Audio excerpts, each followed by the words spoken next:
Electric potential and capacitance, lecture number 4। तो आज की क्लास में हम बहुत ही इंपॉर्टेंट टॉपिक के ऊपर बात करने वाले हैं, जो कि है हमारा इलेक्ट्रोस्टैटिक्स ऑफ कंडक्टर, या यूं कहिए कि electric properties of a conductor, कि कंडक्टर किस तरीके से बिहेव करता है।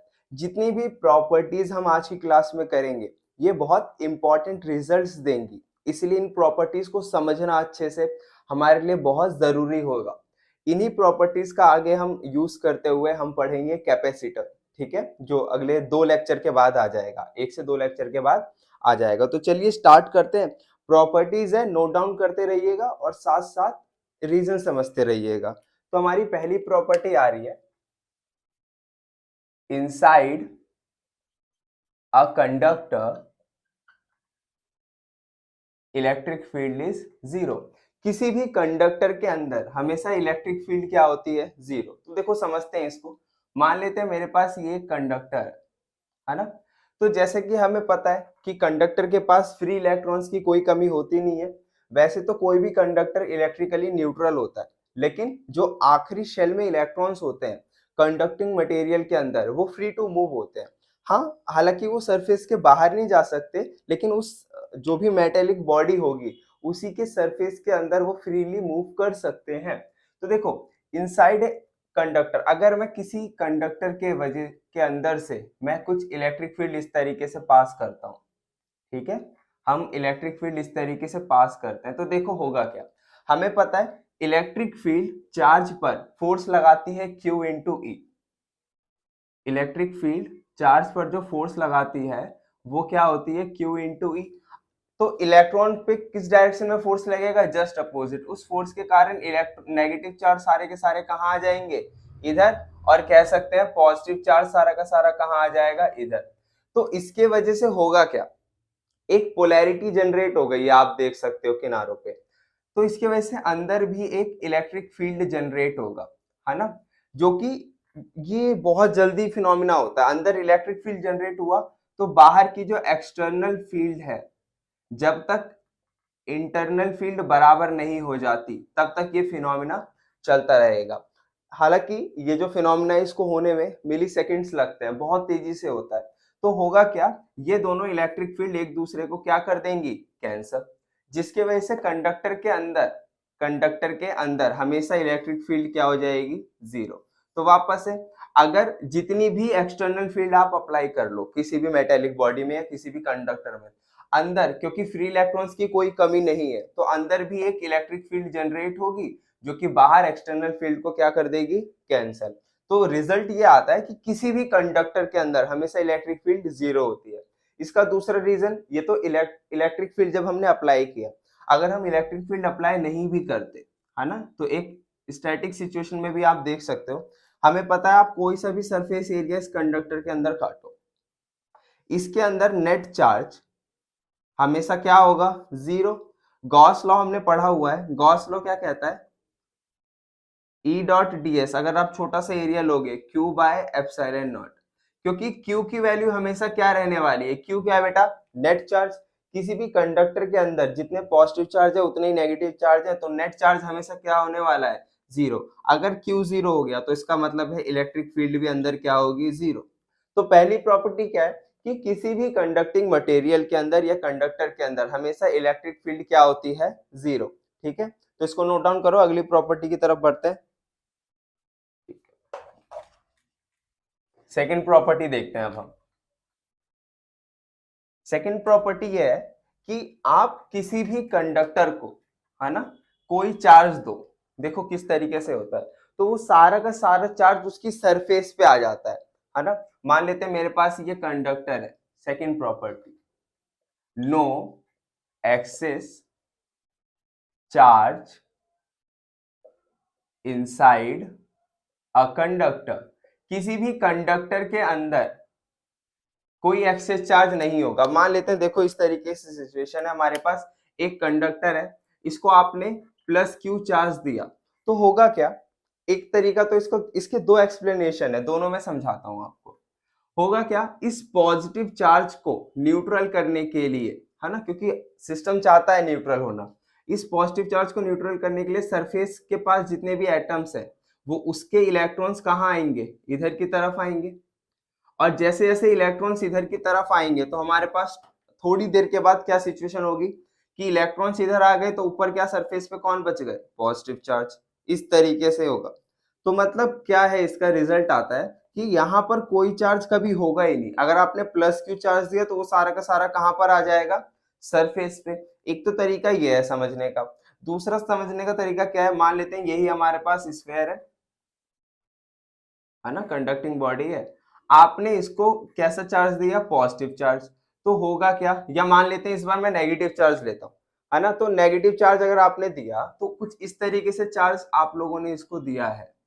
तो होगा क्या, ये सारे इलेक्ट्रॉन्स या चार्जेस एक दूसरे से रिपल्सिव फोर्स एक्सपीरियंस करेंगे। तो इस रीजन में ये क्या होगा, ये दोनों सारे इलेक्ट्रॉन्स एक दूसरे से मैक्सिमम दूरी पर जाना चाहेंगे। किसके वजह से, रिपल्सिव फोर्स की वजह से। तो जब मैक्सिमम दूरी पर ये जाना चाहेंगे तो मैक्सिमम दूरी पर जाते समय ये किस तरीके से अरेंज हो जाएंगे अपने आप को, कि इधर नेगेटिव चार्ज सारा मैक्सिमम दूरी पर आ जाएगा, यानी कि सरफेस पे आ जाएगा। इसी तरीके से अगर आप पॉजिटिव चार्ज देते तो पॉजिटिव चार्ज सरफेस पे आ जाता। तो कहने का मतलब ये है कि अगर किसी भी कंडक्टर में आप मान लेते हैं क्यू चार्ज देते हैं प्लस का, तो वो कहां पर सारा का सारा आ जाएगा, इसकी सरफेस पर।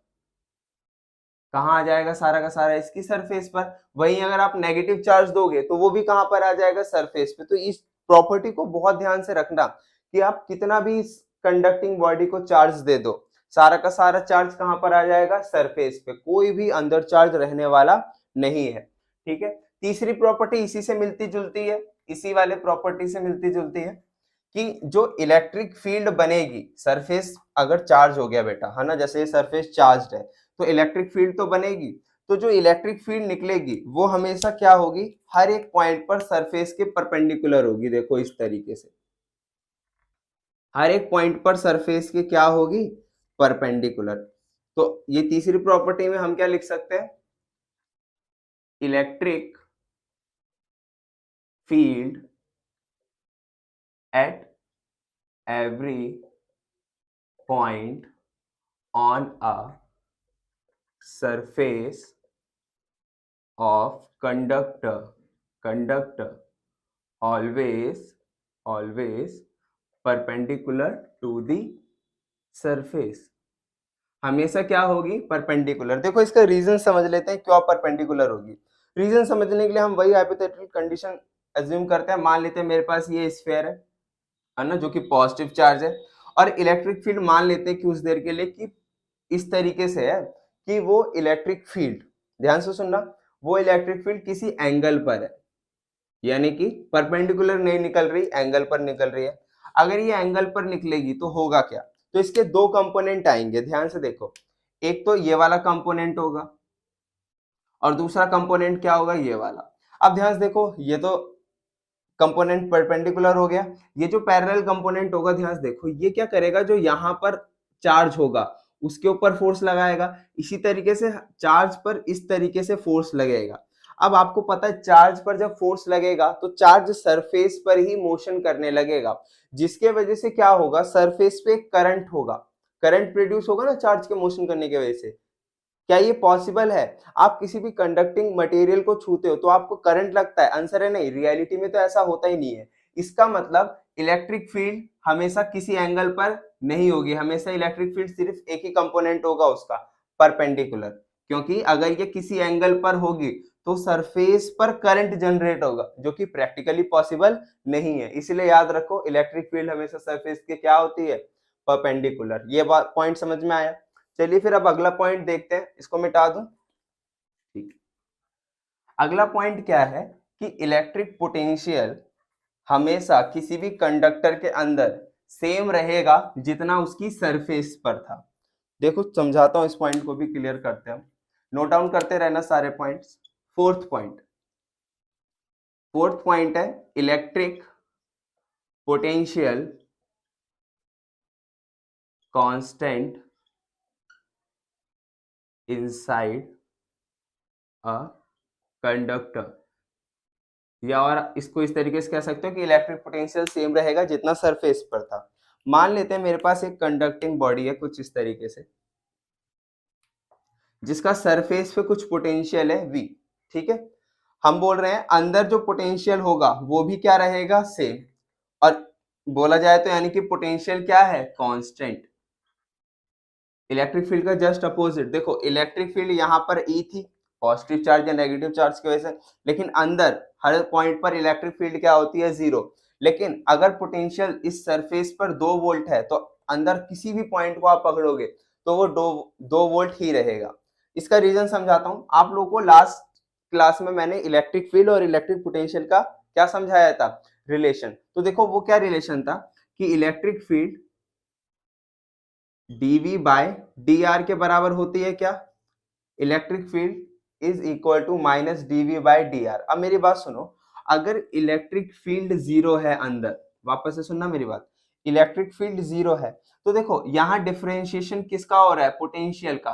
तो इसको क्या बोलोगे आप, differentiation of v with respect to r, यानी कि पोजीशन के रिस्पेक्ट में जब v क्या हो, कांस्टेंट, जब v क्या होगा, कांस्टेंट, कांस्टेंट का डिफरेंशिएशन हमेशा क्या होता है, जीरो। तो जब v, अगर हम चाहते हैं इलेक्ट्रिक फील्ड क्या हो जाए, जीरो, तो v को कांस्टेंट होना पड़ेगा। क्या बात समझ में आई। इधर देखो कॉन्सेप्ट क्या है, वापस से समझो, नहीं आया तो देखो, E का फॉर्मूला क्या होता है, माइनस dv बाय dr। अब अगर E जीरो है अंदर, इसका मतलब V क्या होगा, कांस्टेंट। अगर V कांस्टेंट नहीं होता, V पोजीशन के साथ चेंज हो रहा होता, तो इलेक्ट्रिक फील्ड अंदर कभी जीरो हो ही नहीं सकती थी। लेकिन जैसे कि अभी हमने पहली प्रॉपर्टी में समझा कि इलेक्ट्रिक फील्ड कंडक्टर के अंदर हर एक पॉइंट पर कितनी होती है, जीरो। इसका मतलब पूरे कंडक्टर के अंदर V क्या रहेगा, कांस्टेंट। ये कांस्टेंट वैल्यू किसके बराबर होगी, जितना सरफेस पे पोटेंशियल रहेगा। ठीक है, ये प्रॉपर्टी आप नोट डाउन करो, फिर हम आगे कुछ 2-4 प्रॉपर्टीज है उनको भी नोट डाउन करते हैं। चलिए ठीक है,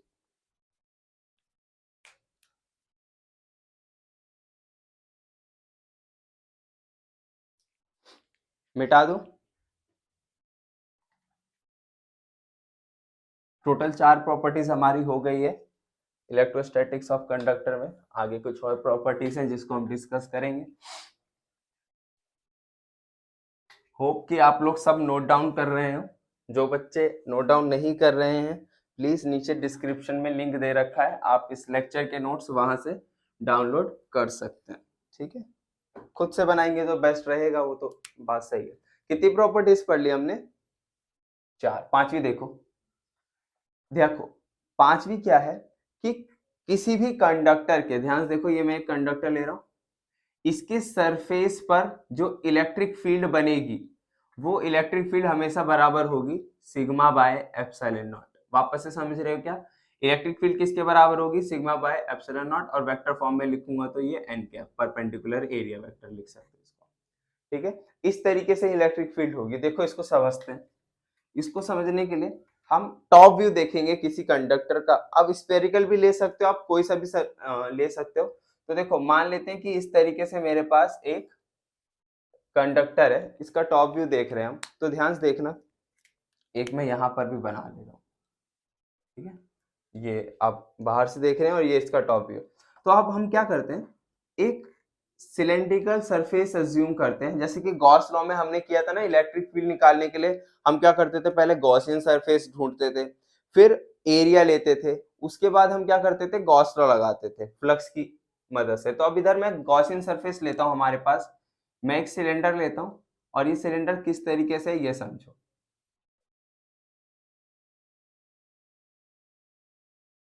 ये मैंने एक सिलेंड्रिकल गॉसियन सरफेस लिया, जो जिसमें ये हाफ पोर्शन इस सरफेस के, यानी कि अगर ये स्फेयर होता तो हाफ पोर्शन सरफेस के बाहर है और हाफ पोर्शन सरफेस के अंदर है। अब इधर देखो, यहां पर कोई भी इलेक्ट्रिक फील्ड, इलेक्ट्रिक फ्लक्स नहीं होगा इस सरफेस के थ्रू। क्यों, वापस से हम वही बोल सकते हैं, क्योंकि इधर चार्ज कितना है, जीरो है ना, बाहर तो कोई चार्ज नहीं है। इसी तरीके से अभी हमने थोड़ी देर पहले पढ़ा कि नेट चार्ज अंदर कंडक्टर के हमेशा क्या होगा, जीरो। तो यहाँ पर भी कोई चार्ज नहीं है। हाँ, ये है सरफेस मेरा, यहाँ पर चार्ज होगा। तो इस सरफेस का एरिया मैं मान लेता हूं ए। ठीक है, अब क्योंकि ए ये है, ए इसका परपेंडिकुलर एरिया वेक्टर अगर मैं आपको इधर बना करके दिखाऊं, इस तरीके से हमारे पास ये सरफेस है, इसका एरिया वेक्टर ए कैप या एन कैप बाहर की तरफ होगा। क्योंकि अभी हमने पढ़ा, मान लेते हैं इसके ऊपर पॉजिटिव चार्ज हमने रख रखा है ना, पॉजिटिव चार्ज हमने दिया इसको, तो इलेक्ट्रिक फील्ड किधर होगी, इस तरीके से।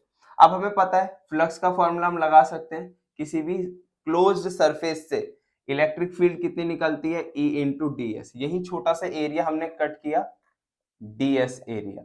अब देखो क्योंकि इलेक्ट्रिक फील्ड और इस ds में एंगल कितना है, 0 डिग्री, तो आप इसको इस तरीके से लिख सकते हो, E ds cos 0 degree. cos 0 degree कितना होता है बेटा, 1। इलेक्ट्रिक फील्ड क्योंकि कांस्टेंट होगी इस पूरे सरफेस पर, तो E क्या आ जाएगा बाहर, अंदर कौन बन गया, ds। अब ध्यान से देखना, ऐसे छोटे छोटे ds जब आप मिलाओगे, इसको इंटीग्रेट करोगे, तो ये पूरा एरिया किसके बराबर आ जाएगा, a के। तो यहाँ पर ये फ्लक्स कितना आया, E इंटू ए। ठीक है, ये हमारी बन गई पहली इक्वेशन। दूसरी इक्वेशन हम जानते हैं according to Gauss law, according to Gauss law. Gauss law क्या कहता है बेटा, कि फ्लक्स किसके बराबर होगा, Q enclosed divide by epsilon not. किसी भी गॉसियन सरफेस के अंदर कितना चार्ज एनक्लोज्ड है, तो मान लेते हैं इसकी चार्ज डेंसिटी है प्लस सिग्मा, है ना। अब एरिया हमने कितना लिया है, पूरे का एरिया कुछ भी हो, हमने जो सरफेस काटी है गॉसियन सरफेस, उसका एरिया हमने कितना अज्यूम किया है, ए। तो सिग्मा का फॉर्मूला आपको पता है, सिग्मा क्या होती है, चार्ज डेंसिटी, यानी कि चार्ज पर यूनिट एरिया। यहां से चार्ज की वैल्यू क्या आ गई बेटा, सिग्मा इंटू ए। ये सारा का सारा काम हमने चैप्टर 1 पे किया है। अगर आपको ये चीज नहीं पता है, वैसे मैंने यहाँ पर क्लियर करने की कोशिश की है, नहीं पता तो नीचे डिस्क्रिप्शन में लिंक है, आप ये लेक्चर जा करके देख सकते हैं गॉस लॉ वाला। तो इधर देखो, यहाँ से Q की वैल्यू इधर पुट करते हैं, sigma into A divide by epsilon not 5। अब ध्यान से देखो, इक्वेशन 1 और इक्वेशन 2 को इक्वेट करते हैं, LHS बराबर है तो RHS भी बराबर होंगे। E इंटू ए किसके बराबर होगा, sigma A divide by epsilon naught. A से ए गया, तो इलेक्ट्रिक फील्ड कितनी आ गई सरफेस पर, सिग्मा अपॉन में एप्सिलॉन नॉट। और अगर वेक्टर फॉर्म में लगाओगे इसको, यहाँ वेक्टर लगाया, ये है मैग्नीट्यूड, मैग्नीट्यूड के साथ साथ एक डायरेक्शन होगी, है ना। डायरेक्शन के लिए हम क्या लगा देते हैं, एन कैप, यूनिट वेक्टर। तो याद रखना, किसी भी सरफेस पर इलेक्ट्रिक फील्ड हमेशा कितनी होती है, इतनी, है ना। Electric field on a surface of a conductor always equal to sigma by epsilon naught. Last property बची है इलेक्ट्रोस्टैटिक शील्डिंग, और उसके बाद ये टॉपिक खत्म होता है। इसको नोट डाउन करो, मिटा दूं।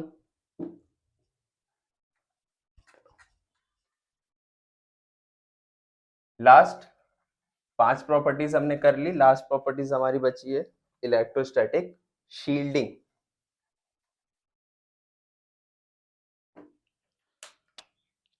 सिक्स्थ, इलेक्ट्रोस्टैटिक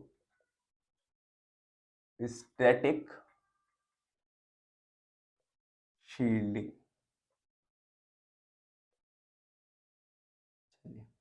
देखो, इलेक्ट्रोस्टैटिक शील्डिंग एक बहुत ही शानदार फिनोमेना है, जिसका हम यूज करते हैं जो ऐसे इंस्ट्रूमेंट हैं जो कि बहुत ज्यादा सेंसिटिव है, उनको बचाने के लिए, उनको सेफ रखने के लिए हम इस कॉन्सेप्ट का इस्तेमाल करते हैं, इलेक्ट्रोस्टैटिक शील्डिंग। तो होता क्या है, अभी हमने थोड़ी देर पहले एक प्रॉपर्टी पढ़ी थी कि मान लेते हैं कंडक्टर है ना, बाहर कितनी भी मजबूत या कितनी भी स्ट्रेंथ वाली इलेक्ट्रिक फील्ड हो, अंदर हमेशा इलेक्ट्रिक फील्ड क्या रहेगी, जीरो।